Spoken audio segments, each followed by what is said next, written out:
بسم الله الرحمن الرحيم، والصلاة والسلام على سيد المرسلين وعلى آله وأصحابه أجمعين. أرحب بكم أجمل ترحيب، وهذه المحاضرة الرابعة عشر لهذه المادة، مادة إدارة التفاوض وحل النزاعات. راح نتكلم اليوم عن مهارات الإلقاء والعرض والتقديم كجزء أساسي ومهارة أساسية من مهارات التفاوض، وكيف تعرض نفسك وكيف تعرض وتسوق نفسك، وأيضا كيف تسوق السلعة اللي معك وكيف تفاوض عليها. كل هذا يعتبر إن شاء الله ضمن هاي المحاضرة راح نحكي فيه في آلية العرض والتقديم ومهارات الإلقاء ومهارات الخطابة. كل هذا يتعلق في التفاوض، وإن شاء الله أنكم هاي المهارة تستفيدوا منها وتطبقوها على أرض الواقع. نبدأ في هذه المحاضرة. طبعا لا شك أنه العرض والتقديم هو جزء لا يتجزأ من الاتصال بشكل عام. لاحظوا في الاتصال حكينا أنه يعني هناك أشكال وهناك أنواع للاتصال، جزء منها اللي هو العرض والتقديم. مفهوم الاتصال العام يعود كلمة أصل communication في اللغات الأوروبية، والتي اقتبست أو ترجمت إلى اللغات الأخرى وشاعت في العالم إلى ظهور الكلمة اللاتينية community التي تعني الشيء المشترك.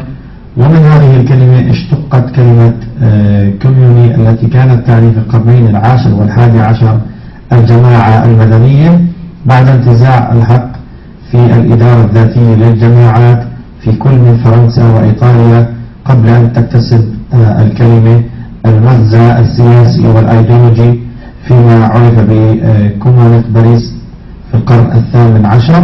أما الفعل اللاتيني لجذب كلمة كومونيكير فمعناه يذيع أو يشيع، ومن هذا الفعل اشتق من اللاتينية والفرنسية نوعة كومونيك الذي يعني بلاغ رسمي أو بيان أو توضيح حكومي. كومونيك. الاتصال هو الوسيلة التي تتم بواسطتها تبادل أو نقل المعلومات والأفكار والحقائق والمشاعر من جهة أخرى حتى يتحقق الفهم الموحد بهدف توافر نفس المعلومات والأفكار والحقائق لجميع الأطراف الذين تشملهم عملية الاتصال.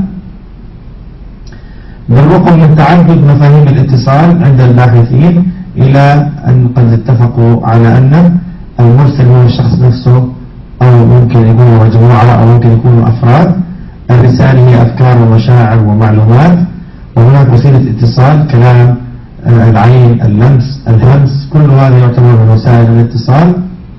المستقبل هو الشخص نفسه أو مجموعة أو فرد، بس المرسل ممكن يكون فرد لمنظمة، منظمة لفرد، فرد لفرد، ومنظمة إلى منظمة. ردة الفعل أيضا اللي هي التقدير الراجعة تكون حسب فهم الرسالة بشكل عام، بس من باب المراجعة. الاتصال طبقا إلى حجم المشتركين: الاتصال الذاتي، الاتصال الشخصي، الاتصال العام، والاتصال الجماهيري. الاتصال العام أو الاتصال المجموعة هو تلك الاتصال القائم على توصيل المعلومات من فرد إلى مجموعة من الأفراد، ويظهر ذلك في الندوات والاجتماعات الإدارية وجلسات التدريب في المنظمة. وتتوقف فعالية الاتصال العام على فعالية كل من العرض والتقديم والإلقاء أي الخطابة. نيجي نحكي على مهارات العرض والإلقاء بشكل من الخصوص. لما بدك تعرض شيء، أول شيء بدك تعمله هو تخطيط العرض والتقديم. لازم تخطط. هنا يجب اتباع الخطوتين التاليتين، وهما وضع الأهداف وتحليل جمهور المستمعين.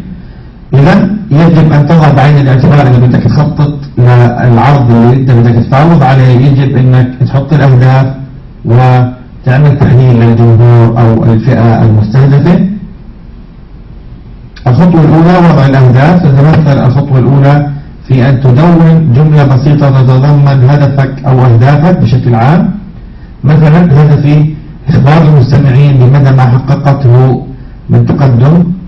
تمام. هدفي إقناع الإدارة العليا بمنع إدارة 20% زيادة في الميزانية مثلا.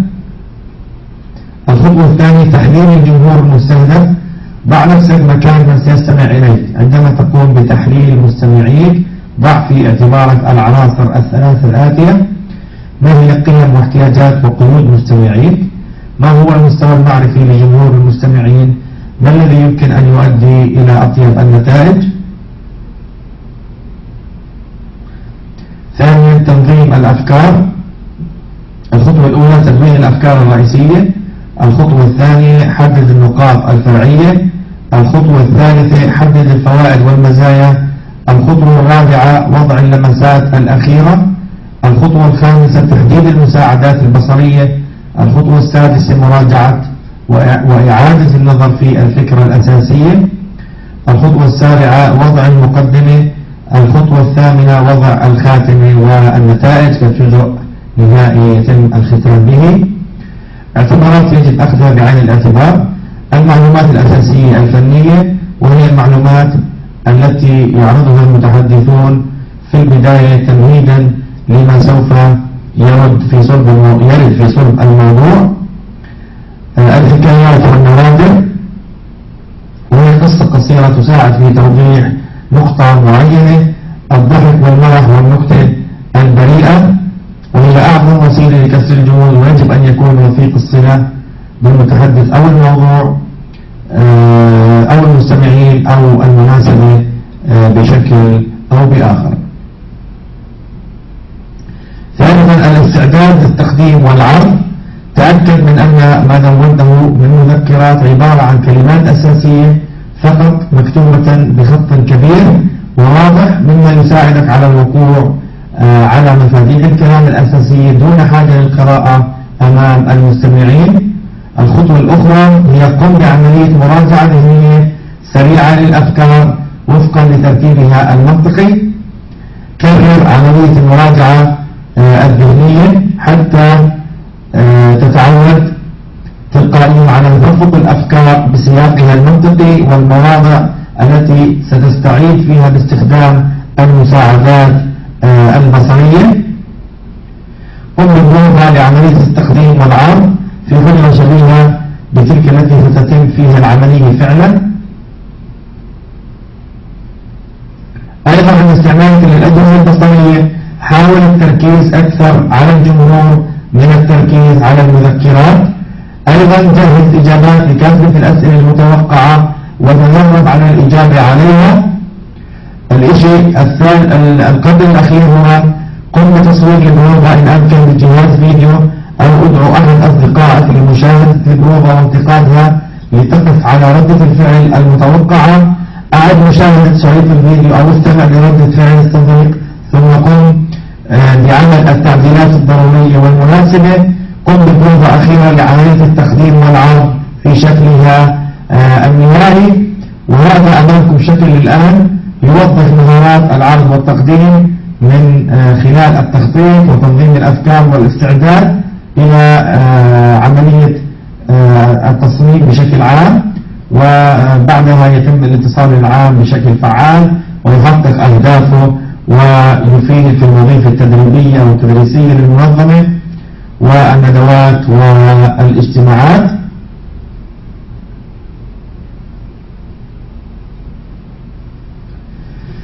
نيجي لمهارات الإلقاء والخطابة. وبدأ لي أن أفقد كل مواهبي وملكاتي، وكان لي اختيار في أن أحتفظ بواحدة فقط، فلن أتردد في أن تكون هذه هي القدرة على التحدث، لأني من خلالها سأستطيع أن أستعيد البقية بسرعة. لاحظوا كيف مهمة جدا عملية الإلقاء والعرض والتقديم، لأنه أنت بدون هذه المهارة لن تستطيع الحصول على أهدافك، لن تستطيع تصوير نفسك، لن تستطيع الحصول على كل ما تطمح له.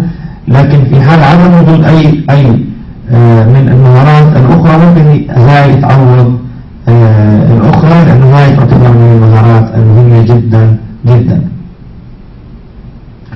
وتقوم مهارة الإلقاء على التخطيط والإعداد، العرض والتلخيص والختام. وعند العرض يجب أن تكون يكون واعيا للوقت. أهم شيء هو عملية إدارة الوقت، ويجب على الاستعداد المادي، الاستعداد النفسي، وأيضا من شروط أيضا العرض واجب على الحضور في الميعاد أو قبله بقليل، وابدأ العرض في موعد المحدد بالضبط. قدم التحية المناسبة وواجه المحدثين جميعا والابتسام في عينيك. لاحظوا بدك تفاوض، بدك تكون أنت مبتسم دائما وبدك تقدم التحية، وكن واعيا لوقفتك وجلستك وحركتك وطول الوقت، لأنه ممكن تفشل في عملية تسويق منتجك إذا إيديك مثلا في جيابك أو عينيك مش يعني معطيهم أهمية للحاضرين، أو ما عندك خلينا نحكي لغة جسد واضحة وابتسامة وود بينك وبين الفئة المستهدفة. براعة الاستهلال تستوجب اختيار مقدمة جذابة مشوقة للموضوع لتهيئة آذان السامعين. إذا عنصر التشويق مهم جدا. تحاشى أن تبدأ بالاعتذار إلا ما كان من المجاملة فقط، يعني ما تقول والله تلقي اللوم دائما على نفسك وأنا بعتذر لأني كذا وبعتذر لأني كذا وبعتذر لأني مش محضر وبعتذر لأني، هذا الشيء يخليهم ياخذوا فكرة سلبية عنك. براعة السرد تستوجب من المتحدث أن يراعي ما يلي: المحافظة على الوقار المناسب للوظيفة، أن تغلب على صوته العذوبة ويحمل مع كلماته الود، أن يستخدم لغة سهلة ومفهومة، وينطق بمخارج الحروف بوضوح دون أن يتسم كلامه بالتمتمة، أن يبدو صوته مخلصا طبيعيا دون افتعال أو تمثيل، يقوم بتقطيع الوضوع إلى عبارات قصيرة دون الإخلال بالمعنى، تذكر علامات الوقف والوصل في القرآن الكريم، أن يغير من سرعة الإلقاء واستخدام التنوع المتوازن في طبقات الصوت ونغمته ودرجته، وذلك لملائمته للمواقف المتعددة وتجنبا للملل. عند استخدام وسائل الإيضاح تأكد أن جميع المستمعين يرونها جيدا، وأن جسم المتحدث لا يحجب الرؤية عن بعض المستمعين. من الجائز استخدام بعض المذكرات أو البطاقات التي تتضمن الخطوط العريضة ورؤوس الموضوعات لمساعدة المتحدثة أو المتحدث على التذكر، ولكن من غير المناسب أن يقرأ المتحدث معظم حديثه من ورقة مكتوب فيها فيصرخ المستمعون: أعطنا الورقة التي تقرأ منها فنحن نعرف القراءة. حذاري من التهكم أو السخرية مهما كان الأمر. العمل على إدخال جو من المرح، فلا مانع من دقيقة للترويح بنكتة لطيفة مقبولة من الجميع أو قفشة طارئة، فذلك يبعد الملل ويرفع من خلينا نحكي المود لدى المستمعين على الفهم وحسن الاستيعاب. توظيف الإشارات لخدمة استيعاب الموضوع والحد من استخدامها بقدر الإمكان. تجنب اللوازم اللفظية والحركية، أن لا يجعل مظهر المتحدث وملبسه وحركاته بورة شعور المستمعين فيتضاءل أمام قوة كلامه. تحكم في انفعالاتك واحذري أن تثور أو تستثار وتذهب علامات الضيق اللفظية أو الجسدية. على المتحدث أن ينتبه إلى التقدير راجعا من المستمعين مثل حالات الشرود الذهني، الهمسات، التثاؤب، وكذا الإيماء بالرأس التي تعبر عن الموافقة والتصفيق وعلامات الإطراء، وعليه أن يستجيب لهذه العلامات ويفكر في تغيير مجرى حديثه تبعا لذلك. المهارات المتقدمة للعروض. الخطاب هو مشابهة الجمهور للتأثير عليهم أو استمالتهم، إيصال خبر أو فكرة ما لمجموعة من السامعين بشكل مقنع ومؤثر ومغير. ابن سينا وحسبها شرفا إنها وظيفة قادة الأمم مثل الأنبياء والمرسلين ومن شاكرهم من العلماء والعاملين وعظماء الملوك وكبار الساسة. أهمية الخطابة والعرض والإلقاء لضرورة التواصل الإنساني مهم جدا. قد تغير خطبة ما فردا أو أكثر أو مجتمعا بأكمله. قد يتم اتخاذ قرارات مصيرية وهذا بناء على أسلوبي في العرض. قد يؤثر أيضا على سمعة مؤسستي وعملي، والأهم سمعتي أنا شخصيا بلا شك. قد أتحدث في اجتماعات داخلية أو خارجية لشرح وجهة نظر المؤسسة. قد أتحدث أمام لجنة أو مجلس إدارة أو في مؤتمر عام أو ورشة عمل أو في مناسبات اجتماعية مختلفة. قد أتكلم أمام الناس وناس أعرفهم أو لا أعرفهم، أقل مني ثقافة أو أعلى، دوني أكاديميا، من جنسي من جنس آخر، أو أكبر سنا أو أصغر. كل هذا أيضا يأتي كأنواع. استعدادي يعني أنني أفكر، أتغير وأسعى للتغيير. نفسي أولا، الروح ثم الجسد. أقدر ذاتي، أخلص وقتي وأحترم غيري. أقرأ الآخرين وأتميز في التعامل معهم. بالتالي يقول هناك ثلاث أساسيات للمتحدث: أن يكتسب حق التحدث في الموضوع، أن تكون لديه قناعات ومشاعر عميقة تجعل عيناه تلمعان وتجعل صوته يفيض بالمشاعر والعواطف، أن تكون لديه قصص وموضوعات وتشبيهات كثيرة توضح موضوعه ورسالته. في نهاية العرض أو المحاضرة فإن نظرة الجمهور تجاهي للمرة الأولى ستكون ربما يعجبون بي، قد لا يعجبون بي، ربما يكونون محايدين تجاهي، قد يشعرون بالأسف تجاهي. لهذه الأسباب أرفض الحديث أمام الجمهور. ممكن أني أنا أصبح أضحوكا، أو أني ممكن أرتجف ولا أستطيع الكلام، أو أنني لم أحضر لهذا الموضوع من قبل، أو أنني سوف أنسى ما أريد أن أقول، أو أن لدي لهجة غريبة ولا يمكنني التحدث أمام الناس، أو أنني أخاف من تقييم الناس لي، الخوف من الفشل، أو أن الجمهور مثقف ولا يمكنني الوقوف متحدثا أمامه. إذا هذه الأسباب بتخليك تبتعد عن الحديث أمام الجمهور وما تواجه الناس. يكون شعوري عندما يطلب منك تقديم عرض ما واثق، خائف أو غير واثق. في الثانية والثالثة لا تخف، هذا شيء طبيعي، فمعظم الناس لديهم هذا الشعور. هناك نقاط يجب أن أنتبه لها إذا أردت أن يتذكر الناس محاضرتي. الانطباع الأول والانطباع الأخير تجاه الحضور هو ما يجعل المحاضرة إيجابية ومفضلة. أحدد النقاط بما يتفق مع رغباتهم. أعطي مختصرا عاما قبل الدخول في تفاصيل النقاط.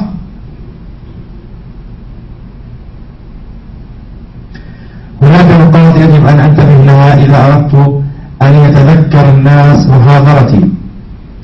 أكثر من وسيلة إحساس استعمالها اللي هي الكلام والوسائل البصرية. أن أسعى لمعرفة التغذية الراجعة. أتحدث عن مشاكلهم واحتياجاتهم. كيف أبدأ؟ البداية كيف تكون؟ هناك طريقتان لبدء المحاضرة بشكل رسمي: صباح الخير، أرحب بكم في هذا الصباح، أو أسعد الله صباحكم بأي شكل من الأشكال. بشكل غير رسمي حاول شد انتباه الحضور بشكل أكبر. اكسر الحاجز النفسي باستخدام أي وسيلة من شأنه كسر الحاجز النفسي. وفاتح الحضور بأشياء لا يعرفها. أسأل سؤال عام غير مباشر. كل هذه الأشياء مهم جدا على الشخص اللي رايح يفاوض ويلقي محاضرة أمام الناس بهدف إنه يفاوض هذول الأشخاص. مهم إنه يأخذها بعين الاعتبار. أسأل سؤال عام غير مباشر. أشجع فضول الحضور لشيء ما، ليس من الضروري أن أحصل على جواب منهم. أذكرهم بشيء يعرفونه. السنة الماضية عندما كنت هنا قلت كذا. اعرض عليهم شيئا يشاهدونه، فيلم أو إحصائية معينة، يعني بدك تشد انتباههم من الأمر الضروري. ابدأ معهم بشكل حيوي وهام، واجعل ذلك واضحا على وجهك. اعرض عليهم حقائق وأرقام لها علاقة في الموضوع. أحدث الدراسات النفسية أوضحت أن الشخص بإمكانه أن يفكر بمعدل 800 كلمة في الدقيقة، والمدرب يتحدث بمعدل 120 كلمة في الدقيقة.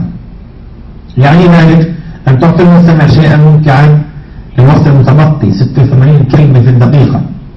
المخ يذهب في مرحلة الإقفال الأوتوماتيكي بعد 10 دقائق من الحديث إذا لم يعطى شيئا ينشطه. يعني ذلك علينا تنويع مصادر الإرسال والأدوات المستعملة. إذا أعطيت الرسالة مرة واحدة فإن المستمع يتذكر 10% من حديثه بعد سنة، وإذا أعطيت الرسالة 6 مرات فإن نسبة التذكر ترتفع إلى 90%.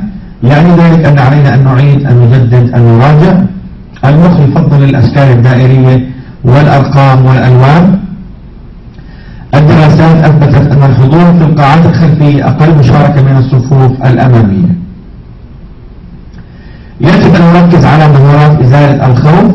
أتذكر أنني أملك معلومات، الجمهور يريد أن يستمع إليها، الجمهور يريدني أن أنجح، الجمهور لا يعرف أنني خائف، علي أن أجيب على أسئلة الحضور. أيضا هي لازم تأخذها بعين الاعتبار. كيف أواجه الخوف؟ أتجاهل الاعتقادات الخاطئة بأنني سوف أنسى كل شيء. أستعمل إيحاءات نفسية داخلية، أنا أفضل متحدث في هذا العالم، أكون أنا كذا كذا كذا. يعني خلي عندك مخاطبة للعقل اللاواعي بأنك أنت متميز، أنك أنت مبدع، قادر على التكلف وقادر على المتابعة. أتخيل أسوأ شيء ممكن أن يحصل ثم أضع له حلولا افتراضية. يجب أن أسيطر على خوفي قبل أن يسيطر علي. كيف؟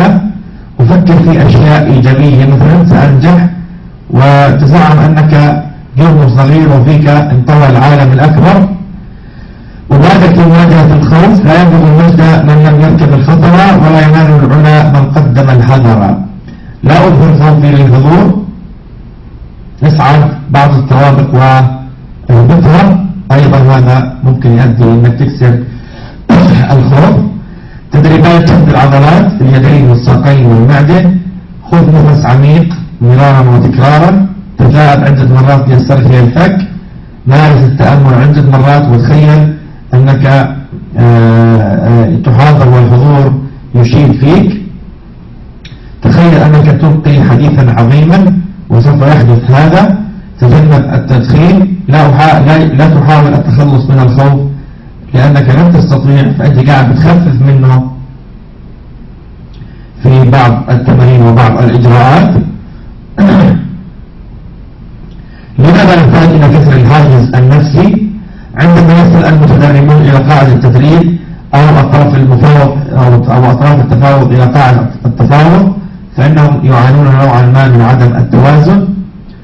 في بداية البرنامج التدريبي لا يفكر المتدرب في المدرب أو في المحتوى التدريبي، وإنما في أوقات الاستراحة في نهاية اليوم التدريبي. الأصوات، الروائح.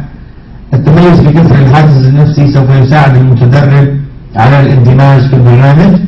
إزالة الخوف من الطرفين، من المتدرب تجاه المدرب أو من المدرب تجاه الحضور. أساليب كسر الحاجز النفسي: حدد احتياجاتهم وممكن تكون هناك قصة مفرحة، وهناك طرفة ممكن تكون خفيفة، قصة حزينة، أرقام وإحصائيات، أو عرف زميلك. وهناك أيضا قواعد الدورة وسؤال غير مباشر وتجربة شخصية. كل هذا ممكن تكسر فيه الحاجز النفسي. شروط أسلوب كسر الحاجز النفسي: تم تدريبه مسبقا وأدى نتائج، له علاقة بالبرنامج التدريبي. ما أمكن ذلك توجد فيه حيوية ونشاط غير معقد ويتميز بالترتيب. المتدربون يستمتعون به. متميز ومتفرد، إيجابي ولا يزعج الآخرين. أن تكون مدته قصيرة. لاحظ المحاضر المتميز أو المفاوض المتميز يتبع هذه الخطوات. المقدمة: قل لهم ماذا ستقول. لاحظ: شد الانتباه، عرض النقاط الرئيسية، تحديد الأهداف، احتياجات الجمهور. أيضا الجسد: قل لهم ماذا، أو عفوا قل لهم يعني أخبرهم نقاط يجب أن تعمل، كيف تسيطر على الحضور، وسائل الدعم. أيضا من الخاتم: قل لهم ماذا قلت، يعني راجع معهم، اختصر النقاط وأقفل الكلمات والتعليقات. لاحظ عبارة أنت رأسي: الألف أخرج الحروف بمخارجها الصحيحة. النون: أنور في نبرة وسرعة الصوت والحماس. التاء: أتأكد من لفظ الكلمات بالشكل الصحيح. الراء: أركز على الكلمات المهمة والقوية. الألف أعيد العبارات الهامة بشكل مغاير. السين سرعة الصوت أجعله متنوعا. الياء يلزم أن أوضح صوتي وأن أجعله أعلى من المعتاد.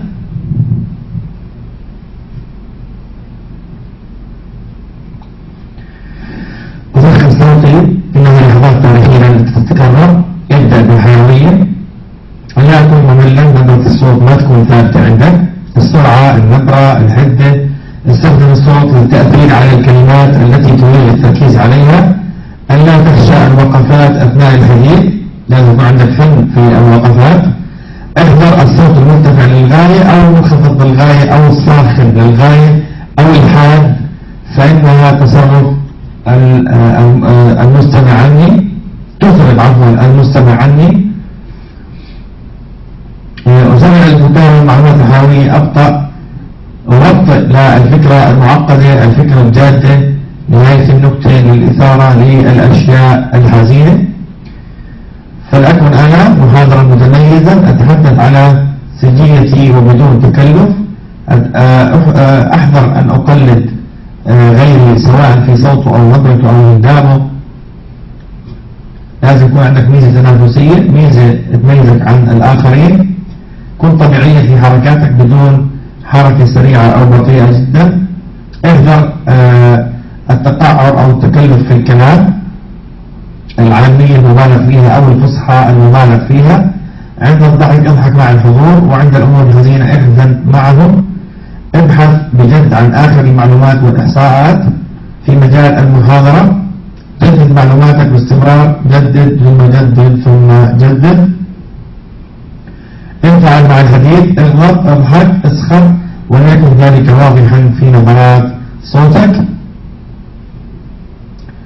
النظر قد يقتل أو يحيي محاضرتي، لذا علي ملاحظة الآتي: انظر إلى الجميع وبشكل دوري، لا أركز على شخص واحد أو جهة واحدة قد أربكها. أبدأ الاتصال بالعين في نهاية الفكرة أو الجملة، لا أنظر إلى النافذة. الحضور سيفعل نفس الشيء. لا أركز على جهة واحدة فقط، سأخسر الآخرين حتما. لا أنسى أن أنظر إلى الصفوف الخلفية. لا أدع المذكرات تسرقني من جمهوري. إذا كنت أقرأ من المذكرات يجب علي أن أضع هذه النقاط في اعتباري. أبدأ الحديث بدون النظر إلى المذكرات. أكون متمرسا ومتدربا على مذكراتي. أحضر ثم أحضر ثم أحضر. إذا كانت هناك إحصائيات وأرقام يفضل أن أقرأ من المذكرات، يعطي مصداقية أكبر. أجعل نظراتي خاطفة على المذكرة. لا ألعب مع مذكراتي، سوف يوضح للحضور بأني متوتر. يجب أن أحذر أن أكون مثل موظف البنك، ألعب بالعملات المعدنية التي بجيبي. المتسول، أشبك كلتا يدي وأؤشر على الحضور وكأني أتسول. الباحث عن عمل، الحضور يعلم أنني متوتر ولكنه سيسأل متى آخر مرة استحملت فيها. المعقل، أشبك كلتا يدي وكأني أغسلهما. الجواهرجي، ألعب بالمجوهرات بساعاتي بأي شيء ممكن يكون موجود. العاشق الولهان، أخذ نفسي أمام الحضور. طبيب العيون، ألعب باستمرار بنظاراتي، هل هي فوق أم تحت. الخياط، منشغل بملابسي وهنداني بصورة مزعجة. المشاغب، ألعب بالقلم والمؤشر وأي شيء أجده أمامي، وهذا أكيد يزعج الحضور. فوائد الوقفات: تساعدني على التركيز في المحاضرة، تساعدني في السيطرة على الحضور، تساعدني على جمع شتات أفكاري. الوقفات لن تنسيني أيضا ما قلت، ولكن كيف ومتى أقف؟ بعد البدء، وقبل أن أسأل، وعند حدوث أي إزعاج، وقبل فترة الاستراحة، وقبل الكلام، قبل البدء الجديد، عند التصفيق، بعد الكلمة الأخيرة، وقبل قولي شكرا لأي شخص.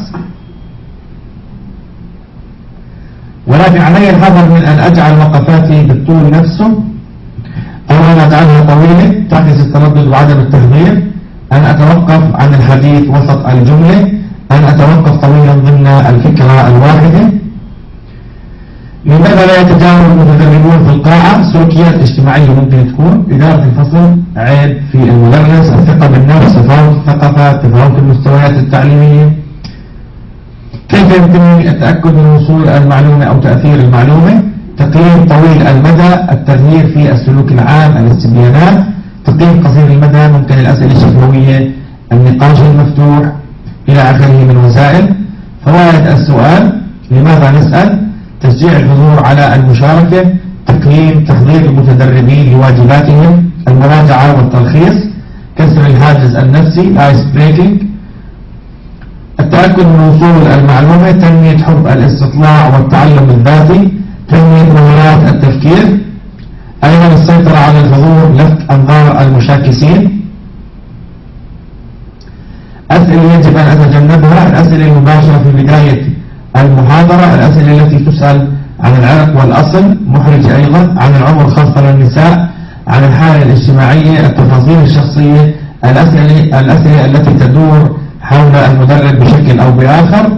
خصائص الأسئلة الجيدة: المباشرة وبساطة اللغة ووضوح ودقة المعنى، التسلسل المنطقي، مراعاة قدرات المتدربين، استشارة تفكير الطلبة، والتنوع في الأسئلة والأسلوب، مهارات التعامل مع الأعمار والأجناس والطوائف المختلفة، الرجال، الأمثلة العملية الوظيفية، النساء، لفظ المؤنث، الحياة الاجتماعية، التقدير، الشباب، الأمثلة الحياتية، الاهتمامات، الأمثلة الإيجابية، الطلاب فيما يتعلق بالمناهج الدراسية، الحياة داخل المدرسة، البيت، الديانات والأفكار والفلسفات، الطرح بالحيادية التامة، يجب أن تكون حيادي، الأجناس والطوائف والمذاهب، تجنب النقاط المثيرة للإزعاج، والفئات الخاصة وذوي الاحتياجات الخاصة.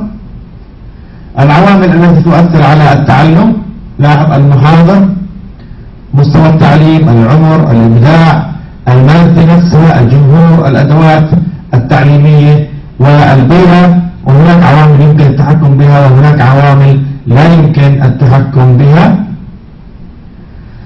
والآن بترككم مع هذا الفيديو اللي بيتحدث عن مهارات العرض والتقديم والإلقاء والخطابة، وهو فيديو جميل جدا يتحدث بشكل مفصل وله علاقة وطيدة في المادة كيف نكون هيك مهارات العرض والتقديم، وهي أهم مهارة ممكن تكون لك كشخص بدك تفاوض وكشخص بدك تسوق، كشخص بدك تحكي وتاخذ حقك، ممكن تلجأ لها. هاي مهارة مهمة جدا في المفاوض وفي مهارات التفاوض. أترككم مع الفيديو الآن.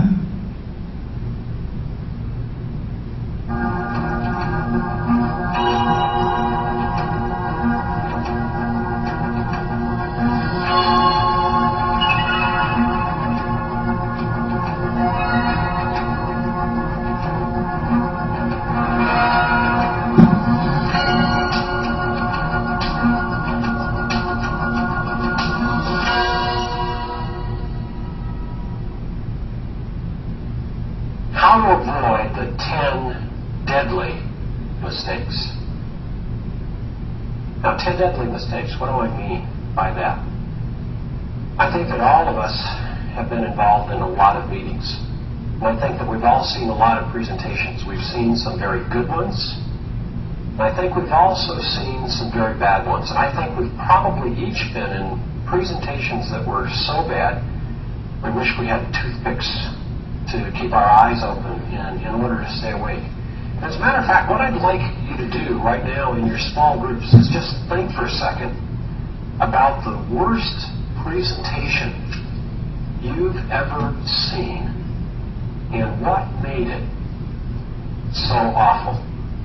Or just stop and think about that for a second. The worst presentation you've ever seen and what made it so awful. Now, we're going to need a group leader for this activity. So what I'd like you to do is point a finger in the air, if you would.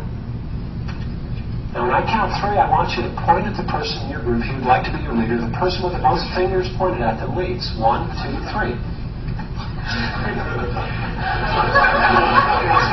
Okay, so group leaders, just quickly give me a high sign. Group leaders, group leaders, group leader, group leader. All right, would you take just 2 minutes as a group and think about the worst presentations you've ever seen, and as a group, come up with what made those presentations so bad. So take about 2 minutes to do that right now. Go.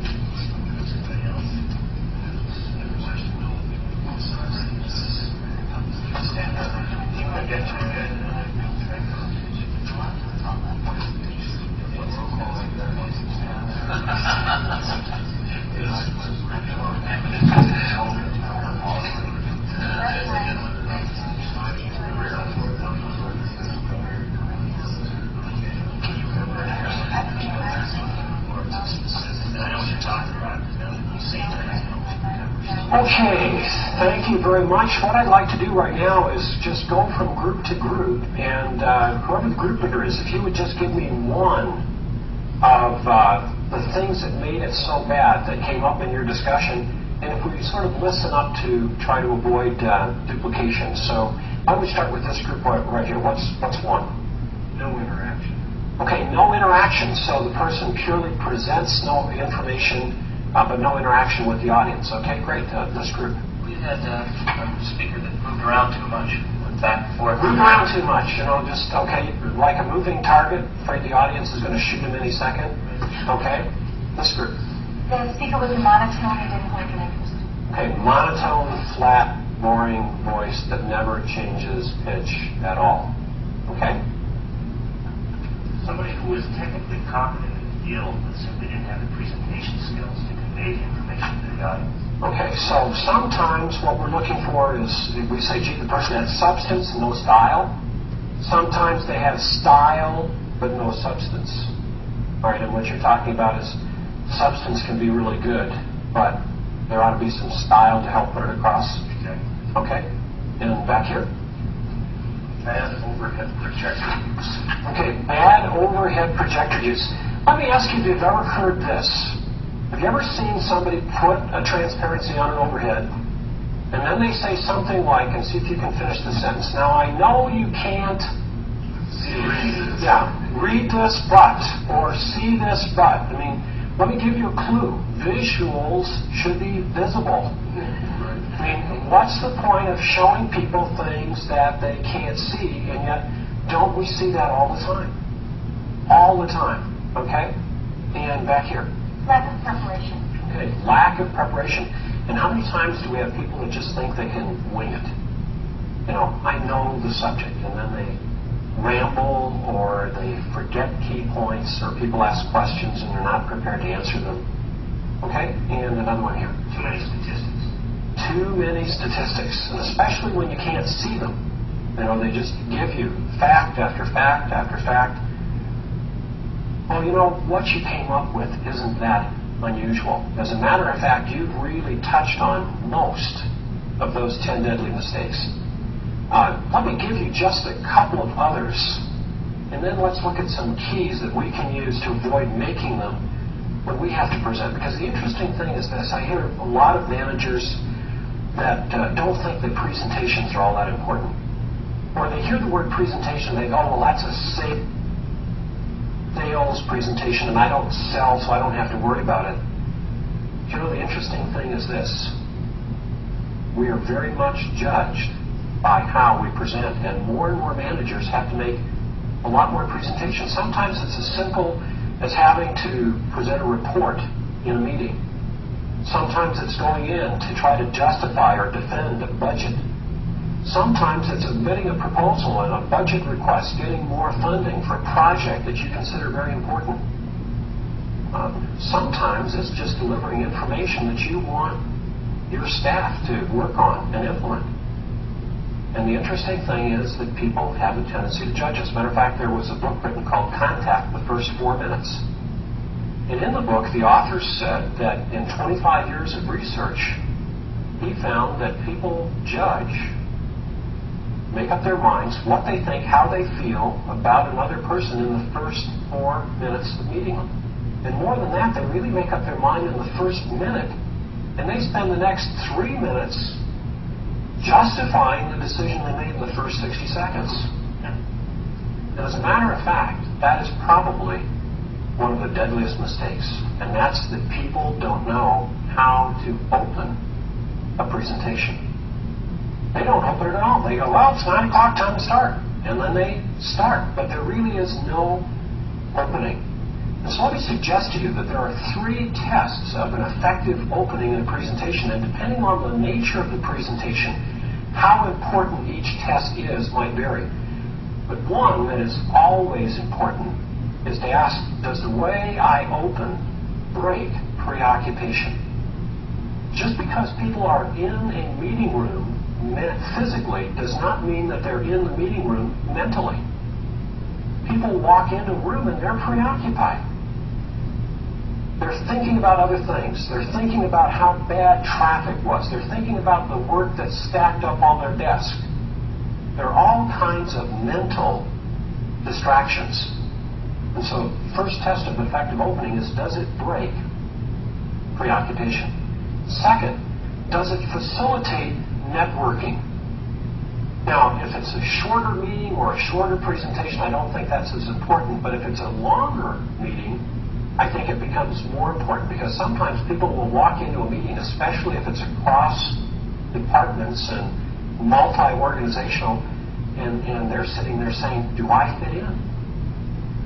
Am I going to be able to make a contribution? Do I know as much as these other people? And when tension goes up, retention goes down. And if we want people to hold on to the information, we have to do some things to help them feel comfortable. So second, does it facilitate networking? And then third, is the opening relevant? Does it make a point that is relevant to the topic?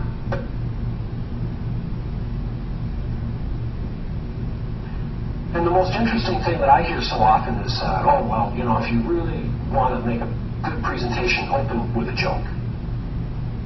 And let me just suggest to you that I would hardly ever open with a joke. Because jokes are very subjective. And can you imagine making an important presentation, starting with a joke? And when you tell a joke, you're really saying to people, you're going to find this funny. And what if they don't? Then they're also sitting there saying, you thought it was funny, and it wasn't. You also think your information's important. And so now they discount the value of your information based on the quality of your humor. Now, I do believe in humor, but I think we can use natural humor. Think back to what we did earlier. When you pointed a finger in the air and you chose a group leader, there was laughter. Now, some of it was nervous laughter. Ooh, it wasn't me. But also, it was just a little bit unusual. Most of you haven't done this before. But you notice it was also involvement. So think about what we just did as an opening. Did it break preoccupation? Yeah. See, involvement is the key. Anytime you've got people in a meeting or in a presentation involved with one another, you've broken preoccupation. Because you see, you can ignore a presenter. I mean, you can doodle and it looks like you're taking notes, but you're not really there.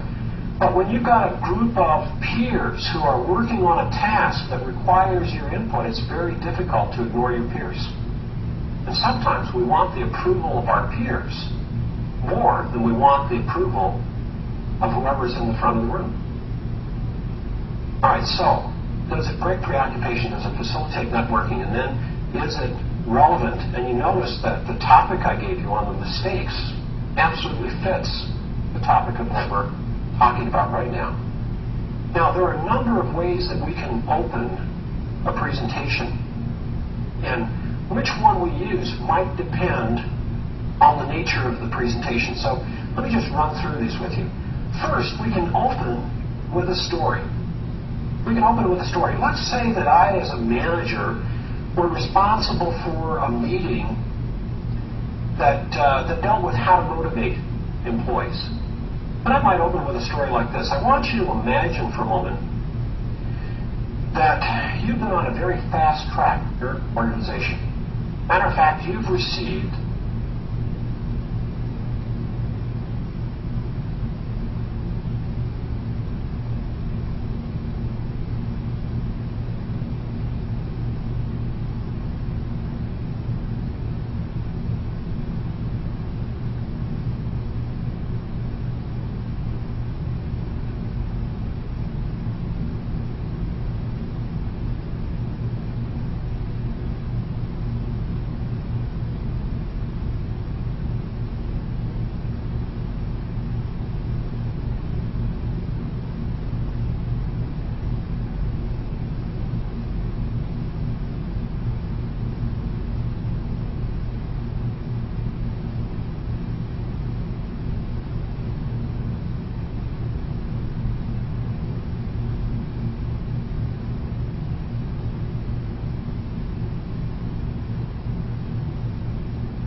years with the company.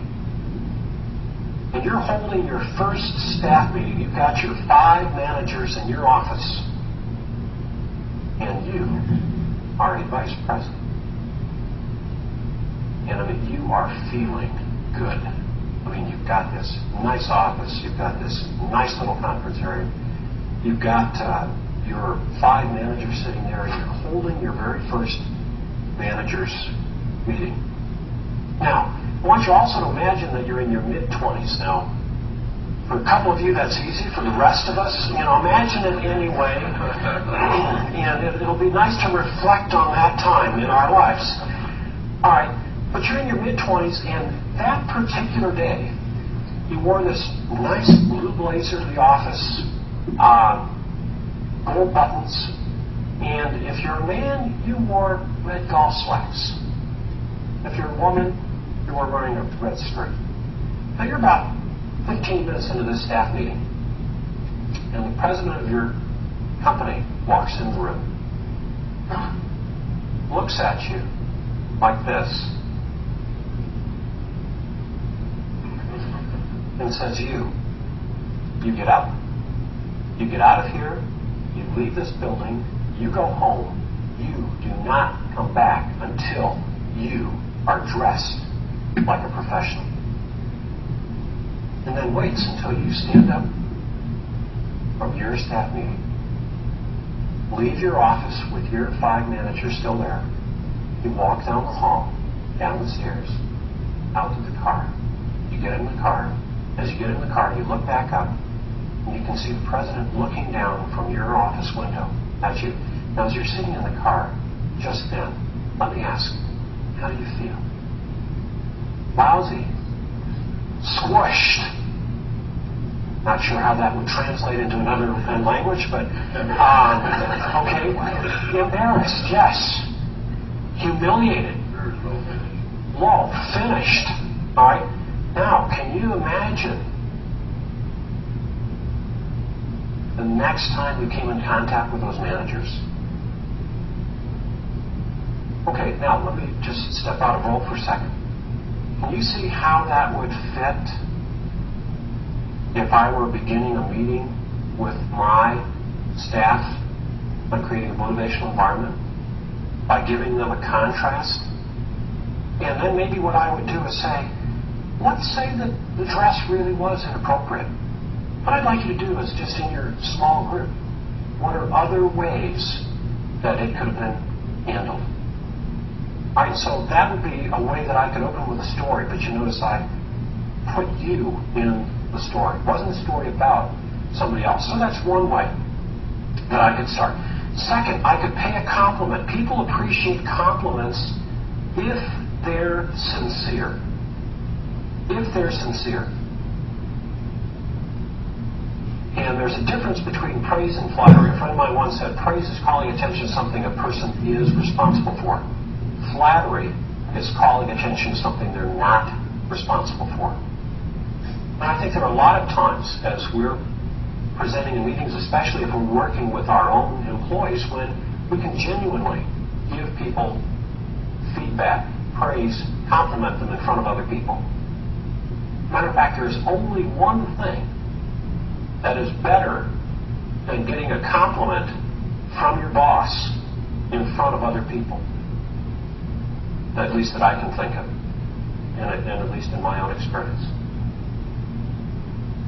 And that's having somebody tell me that my boss paid them a compliment about me. Or somebody comes and says, Bob, you know what I just heard from your boss? He was so impressed. Or she was so impressed. And you go, whoa, they were so impressed, they're telling other people about me. So pay a compliment, but remember, if it's sincere. Another thing we can do is refer to the occasion. Maybe there's something special about this particular meeting, the date, etc. For example, let's say that the date was May 9th. Then I might start the presentation by saying, no, there's something very special about May 9th in the life of this organization. It's not something that we've ever talked about that much. Matter of fact, maybe many of you aren't even aware of the significance of May 9th. But something very important happened And I'll give you 30 seconds to brainstorm at your table. What do you think might have happened on May 9th that's so important to this organization? Then I would give you some time to brainstorm, and I'd take guesses. And no one's ever penalized for guessing, because that's, remember, we made it clear, just a guess. We're not really expecting you to know.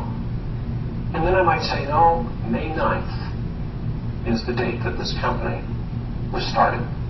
We don't talk about that very much, but that does make today, in this particular meeting, very special, because it makes today the 10th anniversary of the founding of this company. And it's also special because you are key to the success of this organization. Not so much what's happened in, say, the first 10 years, but certainly what's going to happen in the next 10 years. So I could start by referring to the occasion, or I could start with a quotation. Let's say that we wanted to brainstorm some suggestions for the future direction of the organization. And maybe some of you were used to brainstorming, maybe some of you were not, maybe some were comfortable, maybe some were not. I might start with this quote. Who first said, imagination is more important than knowledge? And again, I might let you brainstorm that as a group. And I would get your guesses. And likely there would be somebody that would get it. Some of you are going, now is he really going to do this with us right now? By the way, does anybody have a guess? You're absolutely right. Albert Einstein said imagination is more important than knowledge. I mean, now here is a man who's acknowledged as one of the geniuses, not just of our century, but of all time. And he said imagination is what's important. And that's what we need to stimulate today. Because we need to look at the future of our organization and where we're going. And so let me say that it's not the knowledge in this room that's so important, but it's the imagination that we have to look at where we are, but more than that, where we can go. And so it might be appropriate to start with a quotation. Or I might start with a significant statement. For example, I could have started this presentation by saying there are 5 reasons a manager should be shot on the spot. And you might say, well, wait a minute. I mean, maim them a little bit, maybe cut off a finger. But, I mean, do any of us really think that there is any reason that we should be shot? Probably not. But see, it's exaggeration for effect. So I could start with a significant statement, or I could start with an unusual statistic. I could start with an unusual statistic. For example, I might start a presentation this way. Earlier, I gave you the statistic about we decide what we think and how we feel about another person in the first 4 minutes of meeting them. I could have turned that into a question, or for some of you that might have been a very unusual statistic. Or what I could do is ask you, how much time do you think the average manager spends in meetings in an average week?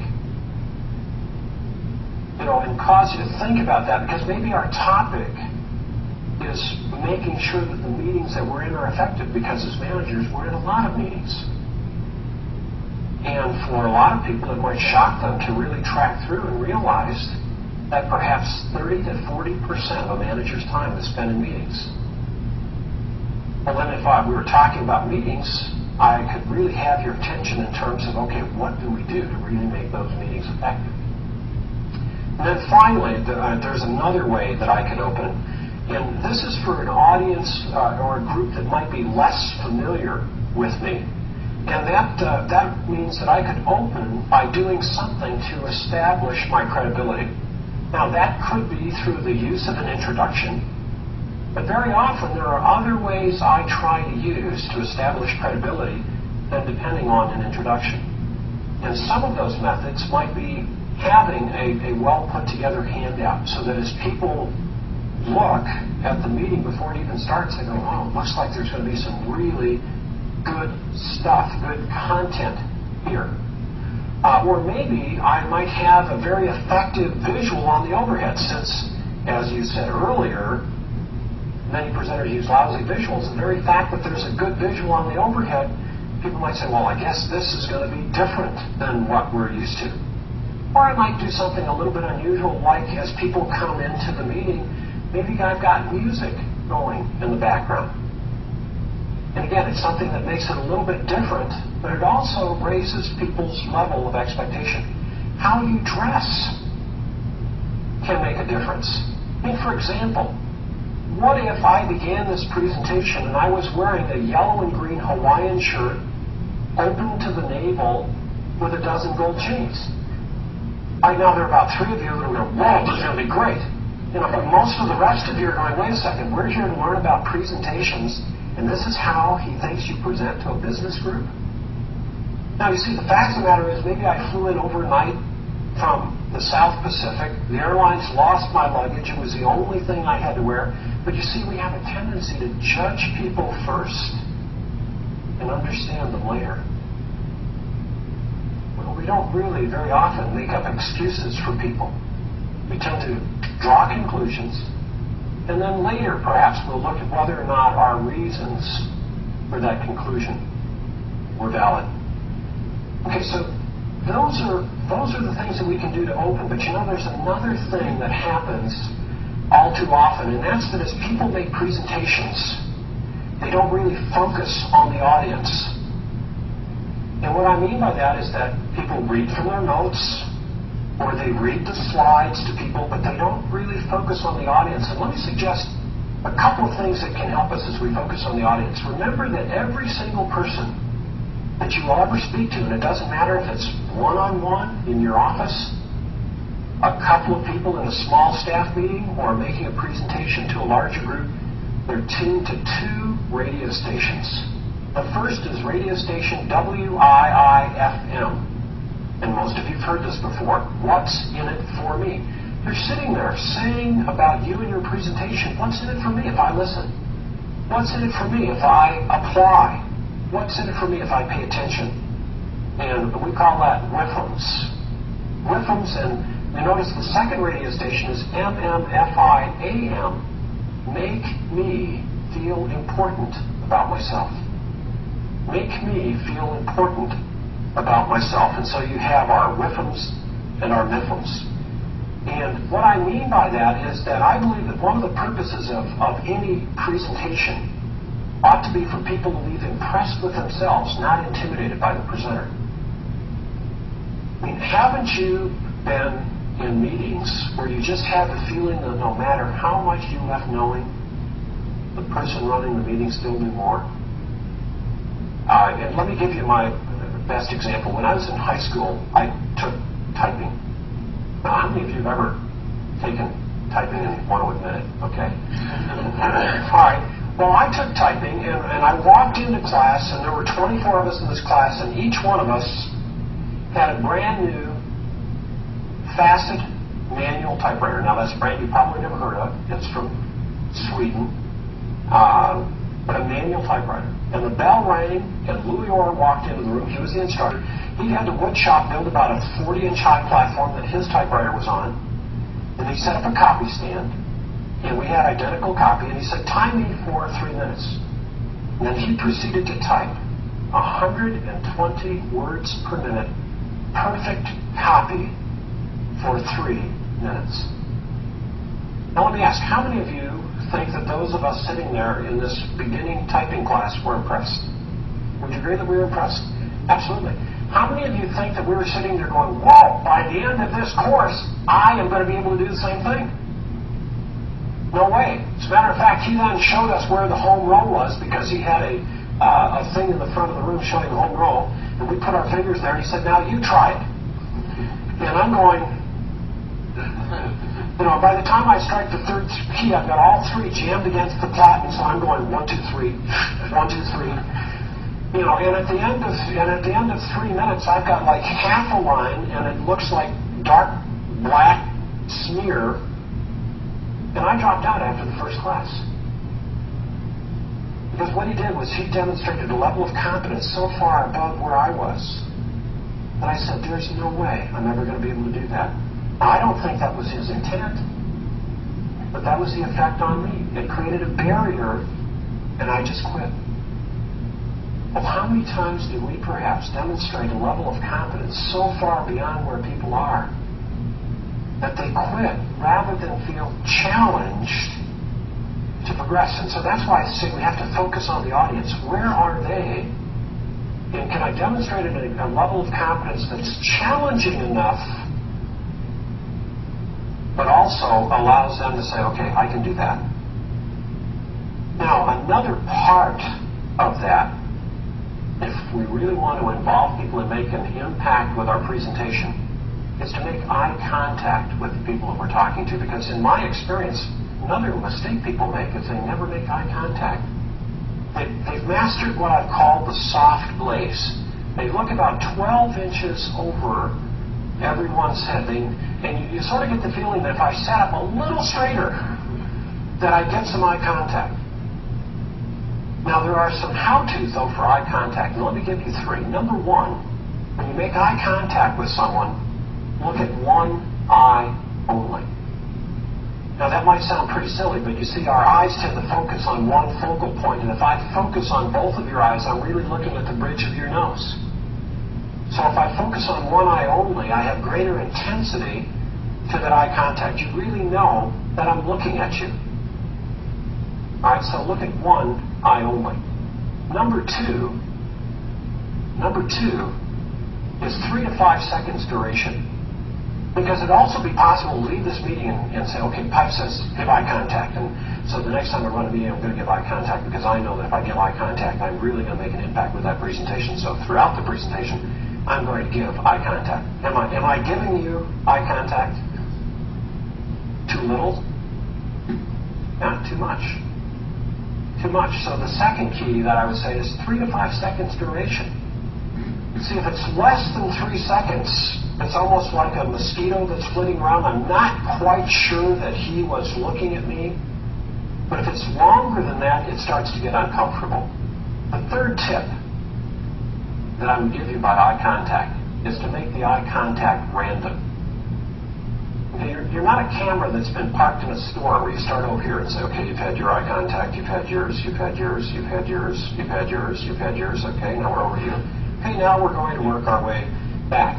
So make it random. Maybe it's a couple of people here, a couple of people over here, then the back, up to the front. Make it random. But especially in a smaller group, make sure that you include everybody. All right, so give people eye contact. Then there are also some things that you and I can do to create interest. And there are really two things that we can do to keep people's interest up in our presentation. Number one is to ask questions. There's only one thing that you and I are more conditioned to answer than a question, and that's the telephone. And if you don't believe that, try not answering yours the next time it rings, the second time, the third time, the fourth time, assuming you don't have some sort of answering device. I mean, we have almost a compelling need to pick up that phone. But ask questions, and let me even give you a couple of suggestions for that. I will hardly ever ask questions of the group at large, because what I find normally happens is one of two things. How many of you have ever been in a presentation where the presenter, the manager, the supervisor, the trainer, whoever it happened to be, paused and said, now before I go any further, are there any questions? But what happens about 90% of the time? Now, there aren't any questions. Okay, now, should we then assume that everybody has totally integrated all of the content? That would be a bigger mistake than just asking, are there any questions? Now, that's 90% of the time. Probably another 5% of the time, you've got one person who goes, ooh, ooh. And in your mind, you're going, oh, no, not him. And as a matter of fact, everybody else in the room is going, oh, no, not him again. You know, because there's that one person. Now, let me ask, in your experience, does that person have a question they really want an answer to, or is it something else they're looking for? Yeah, what are they looking for? Yeah, attention. recognition. Right, well, unless the purpose of the meeting is to give that one person attention and recognition, we need a different strategy. Here's the strategy that I'll suggest.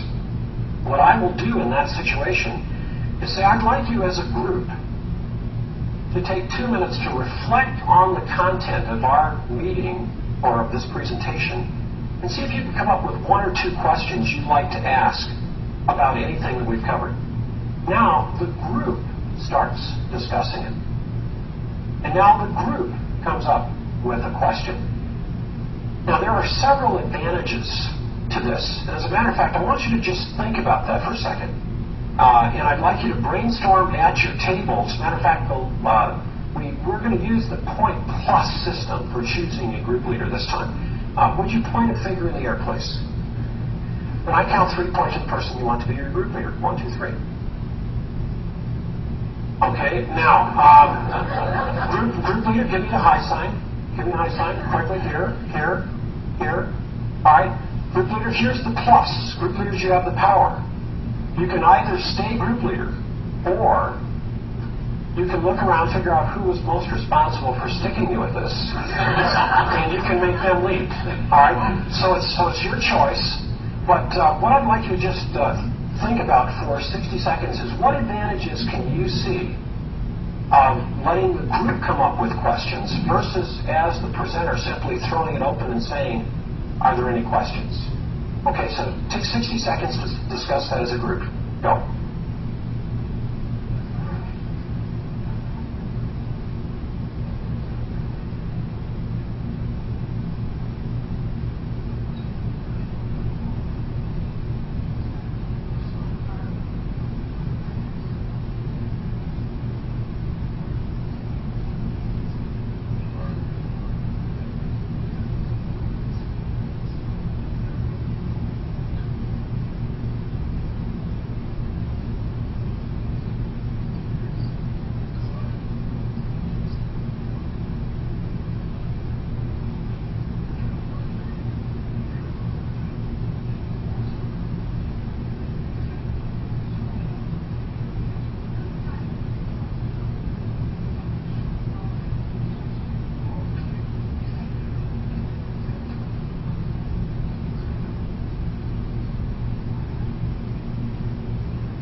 Okay, thank you very much.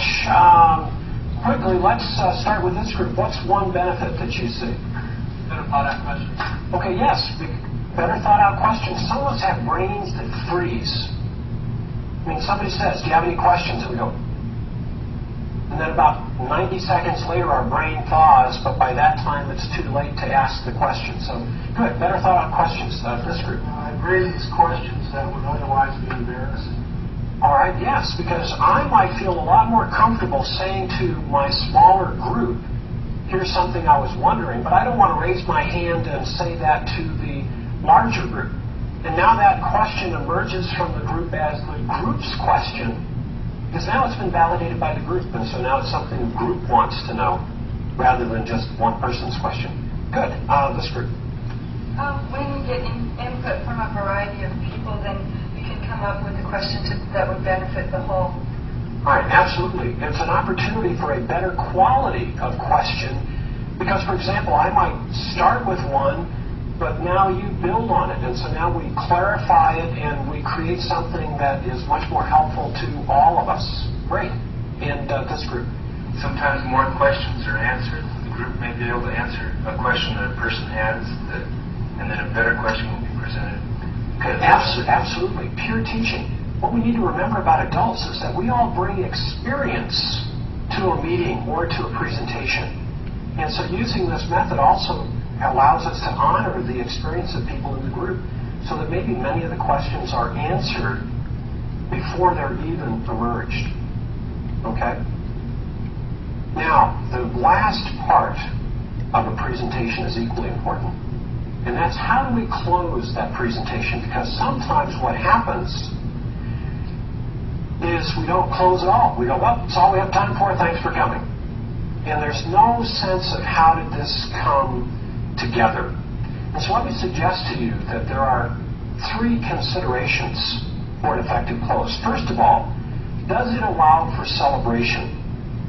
Remember I said earlier, one of the purposes is for people to leave impressed with themselves. So do we get a chance to recap our accomplishments, our decisions, the things that we're going to be doing, the action plans that we've created? Do we get a chance to celebrate what we've accomplished as a result of that meeting or as a result of that presentation? Secondly, does it allow for action planning? I believe that any action planning that's going to be done needs to happen in that presentation or in that meeting because our work days are just too filled. I mean, when we get back from a meeting, does our boss say, now I want you to sit at your desk and reflect for 15 minutes on that meeting and what you're going to do about it? Or is it, I'm glad you're back, here are 6 things that need to be done, and we're right back into the fray, and unless we take the time to reflect in that meeting, we may not have an action plan. It's just one more meeting, one more presentation that we've gone to. And then thirdly, does it tie things together? Does it tie things together? I'll give you this as a guideline. If your presentation is, say, an hour or less, look at 3 to 5 minutes to open, 3 to 5 minutes to close. If you've got a presentation that's up to 3 hours, you might look at as much as 5 to 15 minutes to open, 5 to 15 minutes to close. And there are a variety of ways that we can plan a close.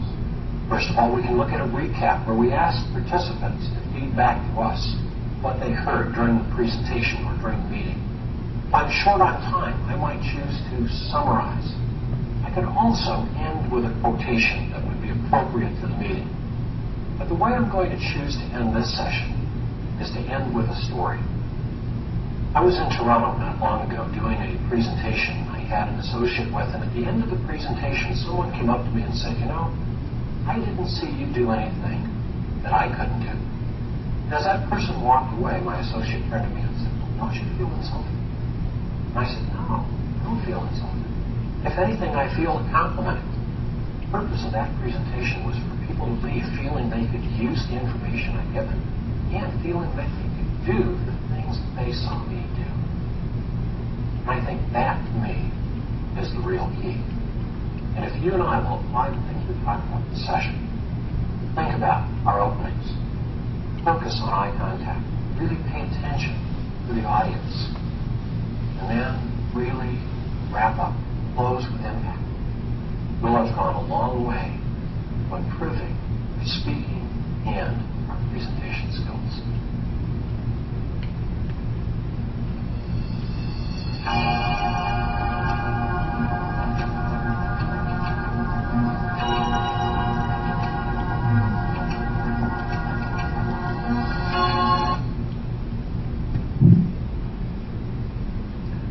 إلى هنا بتكون هذه المحاضرة انتهت. بتمنى تكونوا استفدتوا واستمتعتوا فيها. شكرا لحسن استماعكم جميعا، والسلام عليكم